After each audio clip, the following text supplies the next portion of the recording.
مستقيم دينا قيما ملة إبراهيم حنيفا وما كان من المشركين. Assalamu alaikum wa rahmatullahi wa barakatuh. Mature, I don't know how to pronounce the name, I apologize. He says, is it permissible to wrong others in fear of great harm? For example, if one works under an unjust ruler and he says that go capture someone's wealth and land for no reason and unjustly, and if he does not obey his tyrant ruler, he will be killed. Can one take some other people's wealth or land in this case? First of all, this is hypothetical. Any tyrant as such would probably throw you in jail, would probably torture you, but he will not kill you. If it is certain that he will kill you if you do not take someone's wealth, then it is permissible for you to take his wealth, because protecting yourself is far greater than other people's wealth. But the scholars differed. Does such a person is obliged to return to the victim what he had taken from him unjustly? It's an issue of dispute. But let's assume that a tyrant ruler tells his soldiers to kill someone or to torture someone, or he will kill them. The answer is, it is not at all permissible for you to harm someone, not even by touching his finger, and you are better off dying rather than harming them, let alone killing them. This is totally prohibited, unacceptable. Saving yourself is not a justification to harm other people. You die, you go to Jannah, inshallah, as a martyr. But you inflict harm upon others or kill them, you are an oppressor and a murderer. Abdul Qadir says, we have some parts of the congregation who believed that there is nothing wrong if the place of the imam stays in a higher place than the congregation. So this is an issue of dispute among scholars. Can the imam be in an elevated place when praying from the congregation? And it's an issue of dispute among schools of thought. And the most authentic opinion is that if the height is reasonable, so it's a foot or two above the ground, or if it's for a legitimate reason, then this is permissible. If not, the prayer is valid, but it is not recommended. It is disliked, because usually the imam would be a bit arrogant when he senses himself higher than the others. The ma'mum, the follower, may raise his gaze in order to follow the imam and see which position he's in. But if it is a little bit higher than the normal ground level, this is permissible, inshallah. Dr. Atif says, I'm working as a surgeon in a corporate hospital in India. I have to attend parties and functions where alcohol is served along with dinner. Is it haram to attend such functions though I sit at a separate table? The answer is yes. This is totally prohibited for you, Atif Bhai. You must have the honor and the pride in your heart of a Muslim. Why is it that you accept to be humiliated as a Muslim for your job?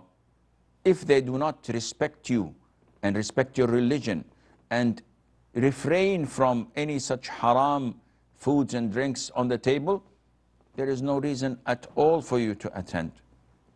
What counts is your work, and you're working, and your work defines you.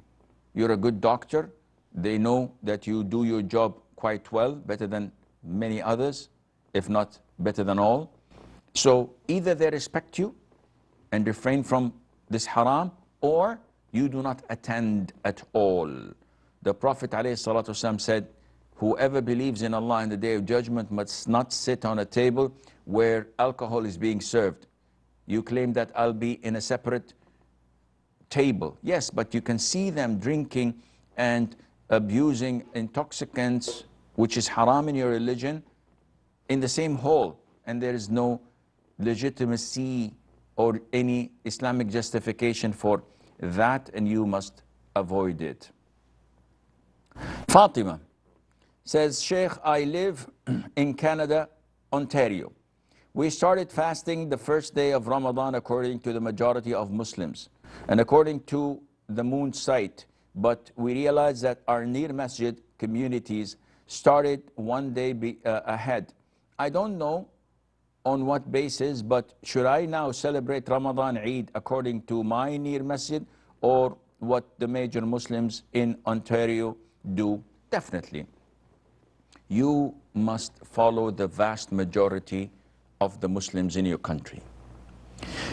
If you have a religious authority, so if you have a Sharia board or a Sharia committee that governs the affairs of the Muslims in Canada, you should follow them because they are your leaders.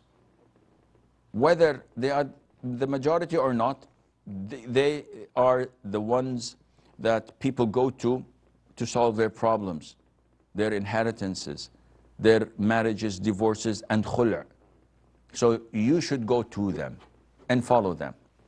If you don't, then this is a big problem because it means that the Muslims are unable to unite over a simple issue like this. The norm is that moon sighting is followed. But if there is no authority to sight the moon, the fatwa is that the people follow Saudi Arabia. And this is almost similar to the global sighting, moon sighting, because they take Saudi Arabia as the center of the Islamic world, so they follow Mecca, and whatever they do, they fast with them. But originally, it is a number of hadiths that govern this issue. One, if the moon is sighted, if the crescent is sighted, this is it. Two, the Prophet saying to the companions and to the Muslims at large, fasting is the day you fast, the majority. And the fitr, the Eid, is the day you celebrate Eid, and that is the majority. So you have to look into your own country. And as you have stated, that the majority of the Muslims in Canada fasted on that particular day. So what you have done was totally legit and correct. Now, when they announce Eid, you should follow them and not follow your local masjid. Ashfan says, what about Islamic memes? I think he means memories or whatever. Nowadays, people share many memes related to Islam, and they termed as halal memes. One of post I saw was like, after iftar, I'll be like pregnant. Is it halal to make jokes on Islam? First of all, I don't know what is memes. Maybe he's talking about blogs or talking about like Instagram, what the people post, putting their memories up. I'm quite ignorant in these new terminologies. But the statement he quoted, which is, after iftar, I'll be like pregnant, is this mocking Islam? No, it's not. He's not mocking fasting. He's not mocking the religion.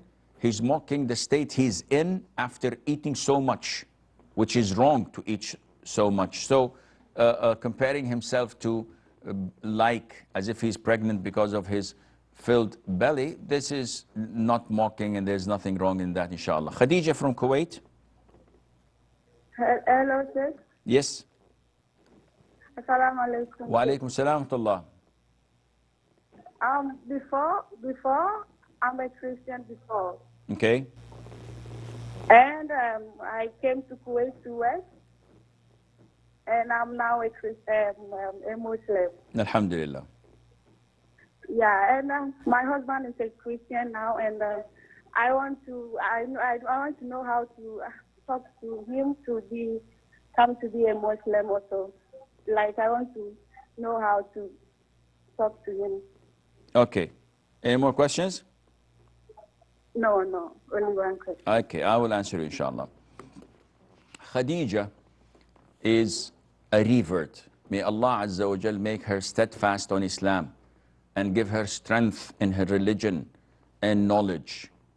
She says that she is, or she was married to her husband who remains a Christian, and she wants to know how to speak to him.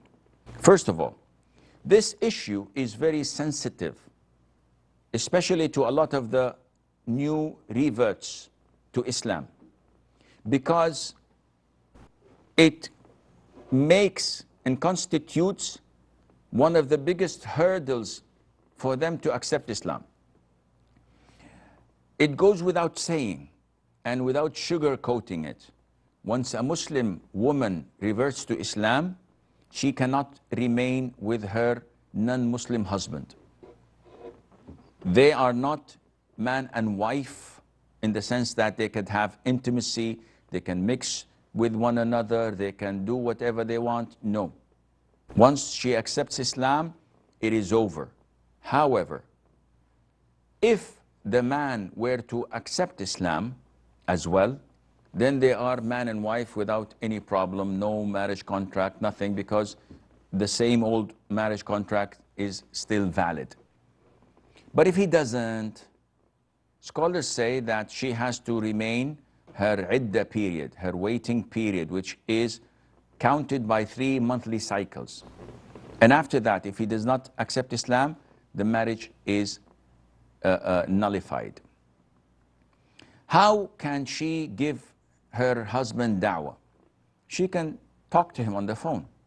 She can tell him that she found the light, and she tells him about the beauty of Islam, about the common things between Islam and her previous religion, and how Islam excels her previous religion. So all the beautiful things in her old religion are found in Islam with an extra edge of purity and sincerity. And she tries as hard as she can to tell him in a diplomatic but in a firm way that this is her conviction. She's not going back to her old religion, and she has no way forward except if he accepts and reverts to Islam as well. And she tries to call him to Islam as much as possible by showing him the scientific signs and the miracles of the Quran and the nature of Islam that is the widest and fastest spreading religion on earth. And maybe Allah would guide him. She should make a lot of dua, but at the end of the day, she should make it crystal clear to him that this is her conviction and religion. And if he is not willing, then she has no other choice but to ask for divorce, and she can move on with her new life, inshallah. We have a short break. Stay tuned, and inshallah we'll be right back.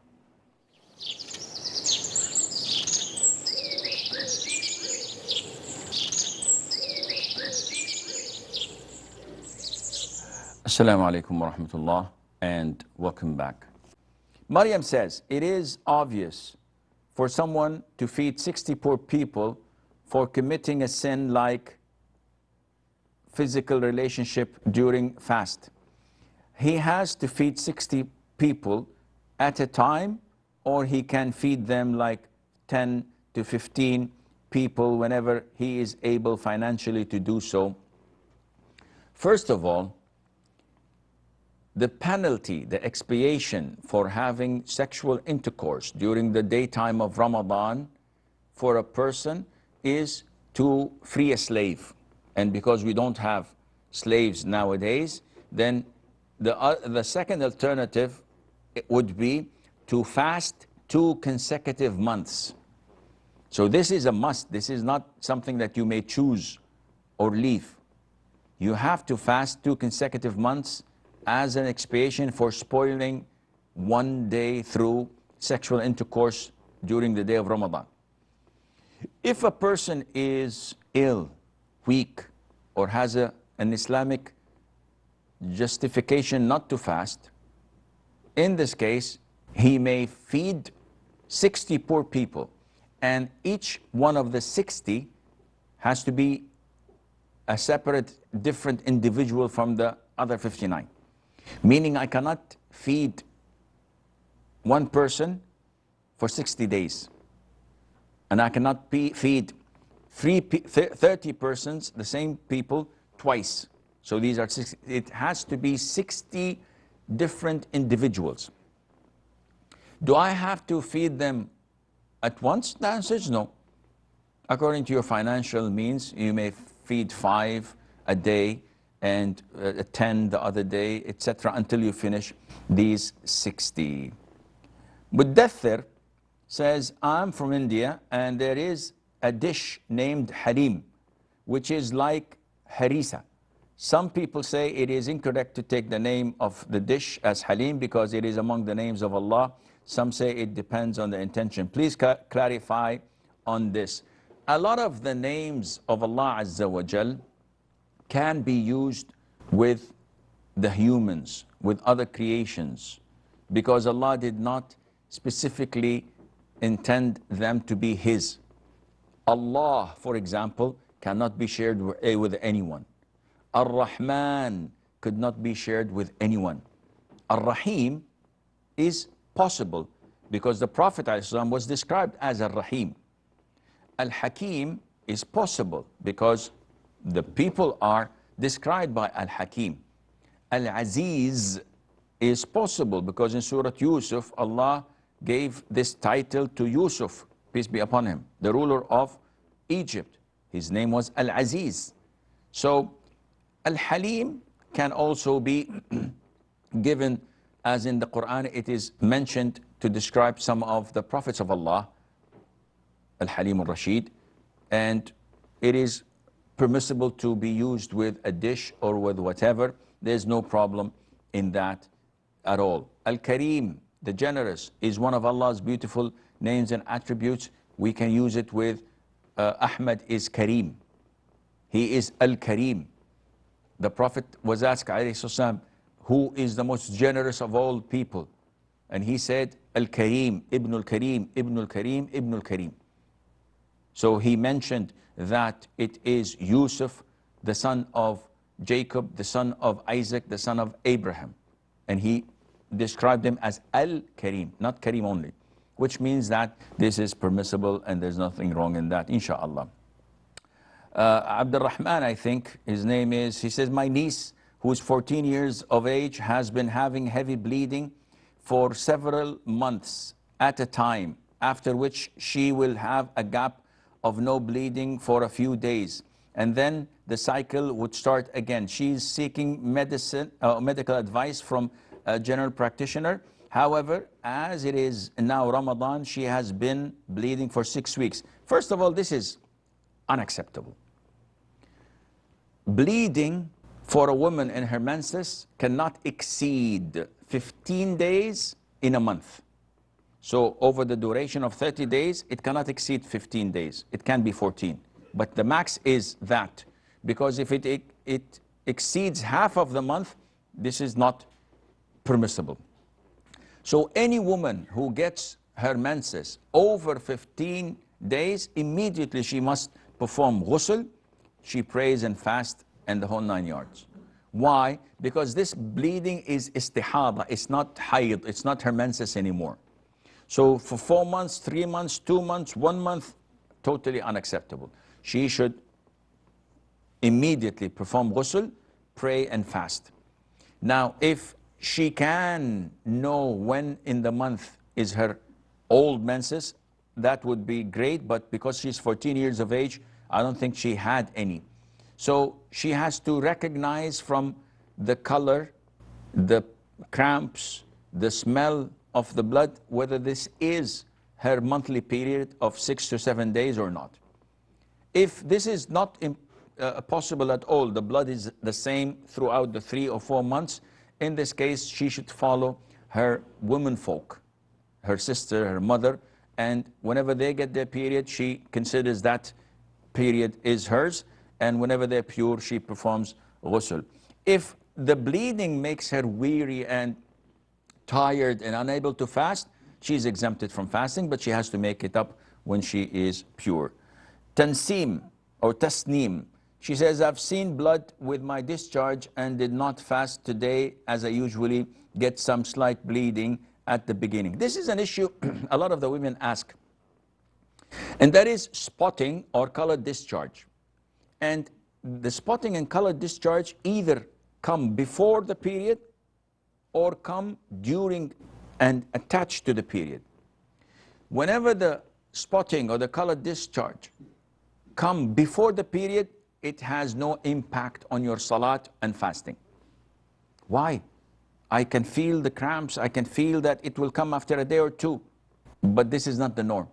Sometimes it does come, you stop from praying like in Tasneem's question for a day or 2 or 3, and then it stops. You're pure for a whole week, and then your menses comes. So what about the 3 days that you've missed? Oh, I thought it was going to come. There is no excuse for you at all. Before the period, spottings and colored discharge, you do not pay attention to. When you get your period for 5-6 days, but you did not see your purity, and all of a sudden the blood changes, but you continue to see spottings and colored discharge, this is part of your discharge, of your menses. Do not start to pray. Wait until you see your purity. So you have to differentiate before and after. Abu Ma'ruf from Saudi. Assalamu alaikum Assalamu wa barakatuh. Sheikh, after offering Taraweeh and Witr daily in Ramadan, is it necessary to offer Tahajjud 3 a.m. in the morning before 1 hour Fajr? Okay, I will answer. And the second question is, could you please enlighten the racial discrimination going on everywhere in the world, especially in the Gulf countries, okay, with the third country world people? I will answer you, inshallah. Abu Ma'ruf, I'll answer you your first question, but kindly tomorrow give us a call, or inshallah I'll try my level best to remember your call about racism. Taraweeh is not mandatory. So when you say, is it a must? No, it's not must. It's highly recommended. You do it, you get big amount of reward. You don't do it, you're not sinful. If you offer the Taraweeh and Witr with the Imam in the masjid, Allah would give you the reward as if you have prayed the whole night. One says, okay, then why do we pray Tahajjud before Fajr? Simply because you want more reward. So one night is not enough. You'd like to get 1.5 night or maybe more, especially in the last 10 nights of Ramadan. Therefore, it is highly recommended to offer Tahajjud prayer, but it is not mandatory, whether in the first 20 days of Ramadan or in the last 10 nights of Ramadan. It is not mandatory, but it's highly recommended. It's like telling you, would you like me to give you a gift of 1,000 riyals or 1 million riyal? Anyone who would say 1,000 riyal would do would be crazy. And likewise, in this season of good deeds, anyone who says, I'll just it will suffice me to pray Taraweeh, and I don't want Tahajjud, I don't want Qiyam, he would be like that, and Allah Azza wa Jal knows best. إنني هداني ربي إلى صراط مستقيم دينا قيما ملة